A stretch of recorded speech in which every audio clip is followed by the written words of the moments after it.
Hi everyone and welcome to this session on studying in the USA. My name is Holly Haig and I am an Education USA advisor working at the US UK Fulbright Commission, and I'll talk about what those organisations are and how we might be able to help you if your dream is to go and study in the US. A little bit about me.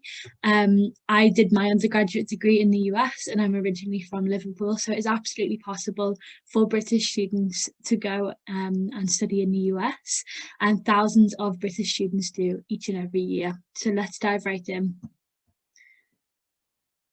First of all, I want to give you a bit of background on Education USA and what it is that we do.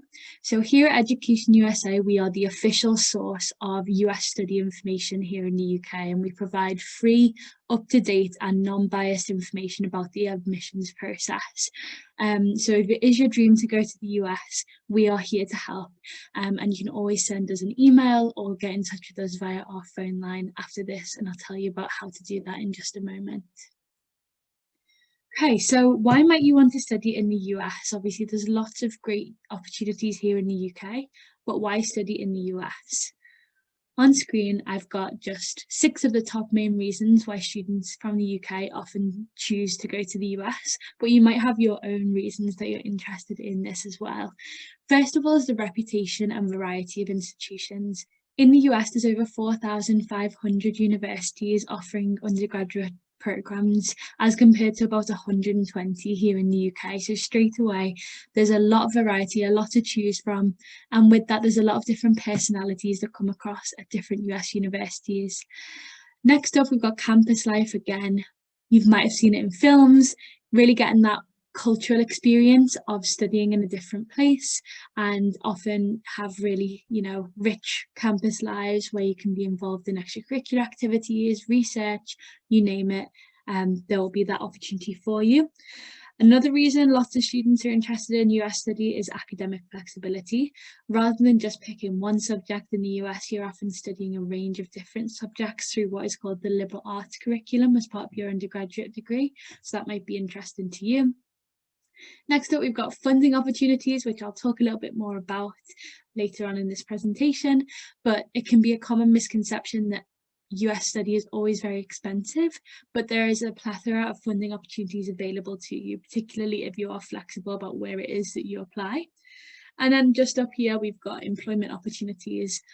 Employers often cite international experience and cultural understanding as a really top quality that they look for in their applicants. And so it might make you stand out more in the application pool for particular jobs and really helps you to embrace another culture. And I can speak from personal experience here that learning and studying in a completely different culture really broadens your worldview and expands your horizons. I'm going to now go over a few differences between the UK and the US. So in the US, your programme is likely to be a little bit longer than it is in the UK, whereas you'd normally do a 3-year degree in the UK. Most degrees in the US are 4 years long, which again is due to that liberal arts style of education because you're studying several different subjects before you narrow things down. In the US, you apply directly to the university as a whole, not to a particular department. So you might apply to Smith College, but you wouldn't apply directly to the history department at Smith College, just to the college as a whole. In the US, unlike in the UK, there are no set fees or deadlines for universities. So universities are going to have different times and dates that you need to have applied by, and they're also going to vary in how much the cost of attendance is. And so it's really important that you're looking into both of those things as you do your university research to make sure that you can A, afford it, and B, that you're not missing any deadlines if you have got a university that you would like to apply to. Also got a note here on law and medicine. Neither of these programs can be studied at the undergraduate level in the US. And so if you do have questions on that, I would encourage you to get in touch with us after this presentation. Another couple of terminology differences that I'd like to point out here that are important when you are doing your university research, and I'll give you a moment to just read through what those are. Okay, next up we have a bit of an overview of a timeline that we usually recommend students follow, and I'll pull each of the steps up for you to have a look at. We don't have a lot of time, so I won't go through these steps in detail, but you can definitely take a screenshot or save this for later on. This whole process should be taking you somewhere between 12 to 18 months before you plan to move to the US and start your studies. So usually when you are in year 12 is when this process will begin. But if you're if you're in year 11 or 10 and are really interested in this, there's no time too early to begin this process. Great, so let's talk a little bit about completing an application to a US university.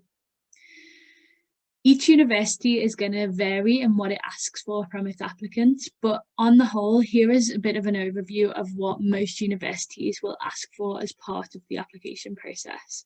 First off, you'll have an application form, which is usually got more kind of demographic information, stuff like your first and last name, email address, contact information, all of that. Next up, you may be asked to submit admissions exam scores. This is looking a little bit differently at the moment, particularly with COVID, but some universities might ask for you to take an ACT or an SAT test. This is because there is no national curriculum in the US. They don't have GCSEs or A-levels or anything like that, and so they often use these standardized tests to kind of compare students across the board.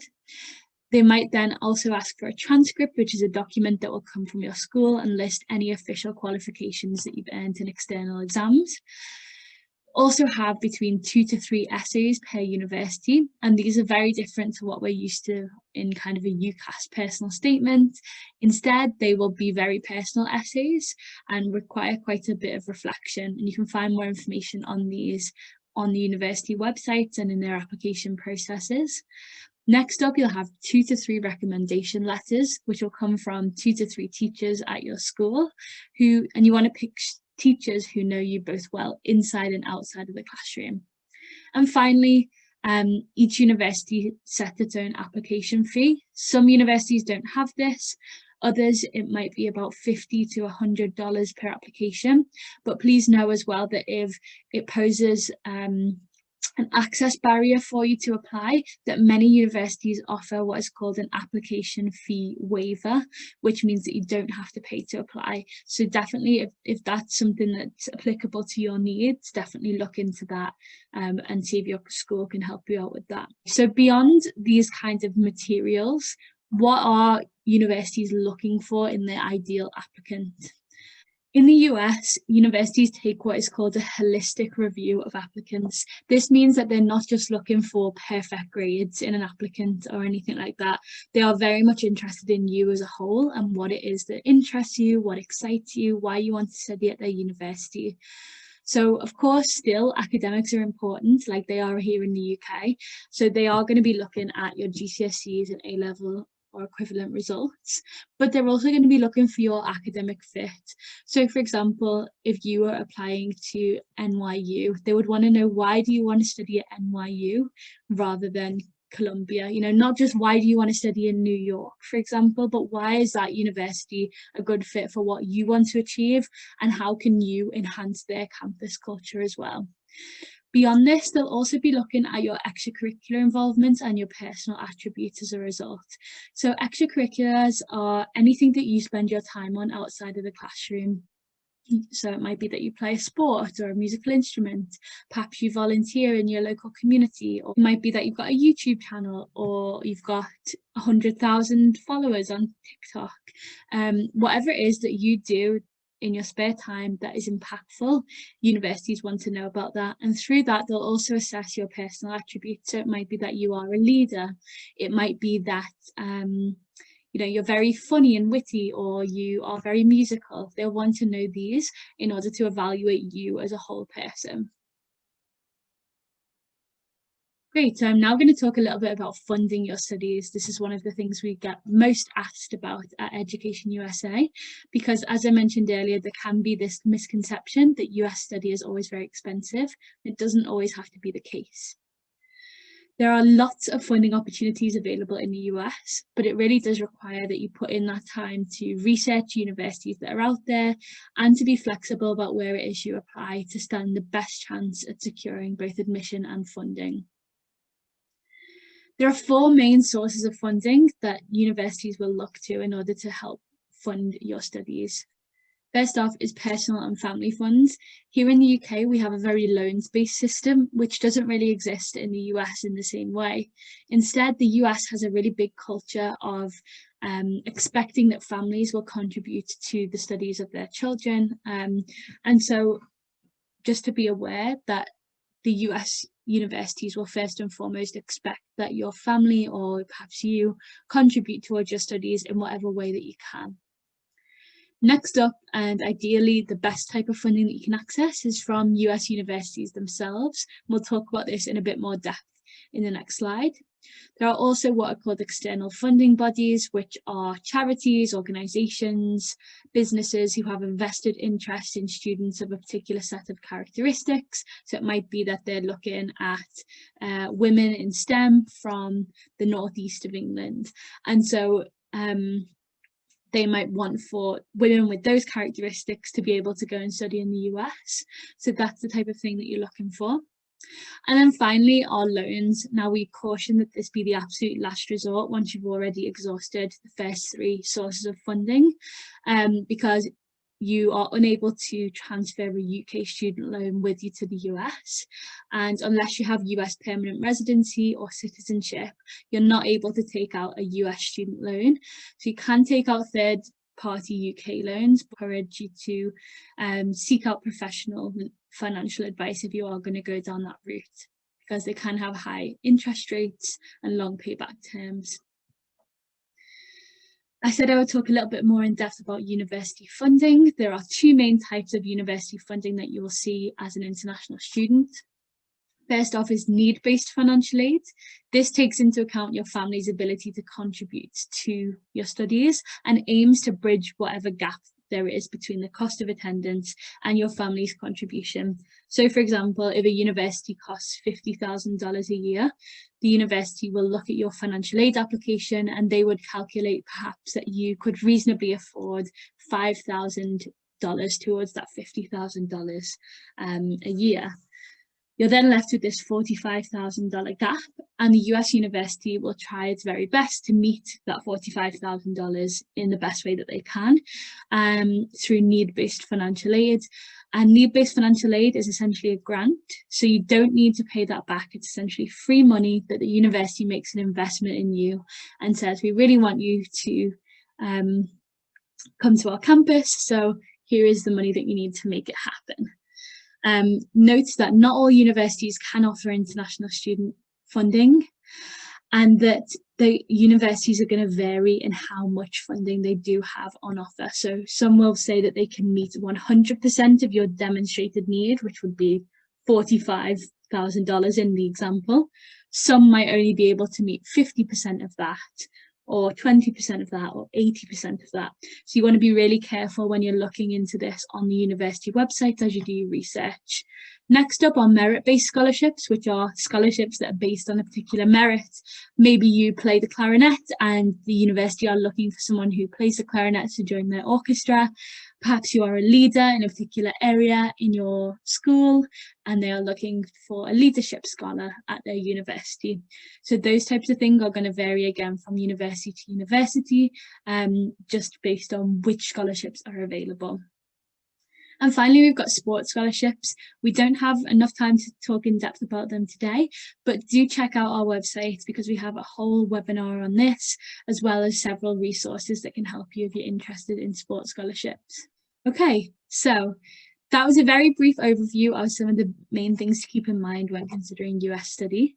Let's talk about some of the ways we at Education USA can help you from here. First off, we have the Sutton Trust US program. This is a program for high achieving state school students from low income families in year 12.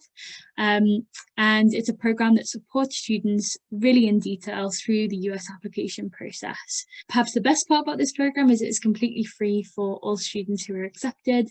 And so if you are in year 11 now, I would mark your calendars to keep a look out for this in the beginning of autumn 2021, which is when applications will open for next year's program. Next up, we've got our website. If you go to this Going to the USA tab up the top, you can navigate down to undergraduate guide and find detailed information about choosing a university, finding funding and putting together an application. also got USA College Day, which is an annual fair where several hundred US universities come to meet with UK students and families. Once again, this is a completely free event and registration will open in August 2021. So definitely keep an eye out for that. Also take questions via phone or via email, and our information is at the end of this presentation. Additionally, we have events on studying in the US online and in person when we're able to. So I definitely recommend double checking our website for events of interest to you. And finally, I'm just popping up a link to our website here, which is just fulbright.org.uk, so that you can have a look on there. And if you do have any questions for us, our email is advising@fulbright.org.uk, and we're more than happy to help you out. Thank you very much for tuning in. I hope this was helpful, and enjoy the rest of your day. Bye.